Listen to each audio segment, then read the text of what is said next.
Saudara KPK kembali memanggil mantan anggota Bawaslu Agustiani Tio Fridelina ke Gedung Merah Putih. Hingga sore ini KPK belum menjelaskan perihal kehadiran dari Agustiani. Agustiani tiba di Gedung Merah Putih KPK pada pukul 11 siang. Keberadaan Agustiani di lobi gedung KPK cukup singkat. Usai mengisi buku tamu, ia langsung bergegas masuk. Sebelumnya, saudara Agustiani Tio ini memenuhi panggilan KPK dengan kapasitas sebagai saksi pada Senin 6 Januari 2025 lalu, saudara.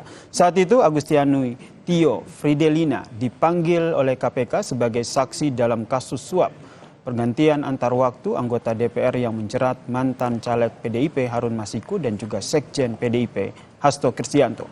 Agustiani Tio Fridelina merupakan salah satu orang yang divonis bersalah dalam kasus suap penggantian antar waktu anggota DPR yang menjerat mantan caleg PDIP Harun Masiku.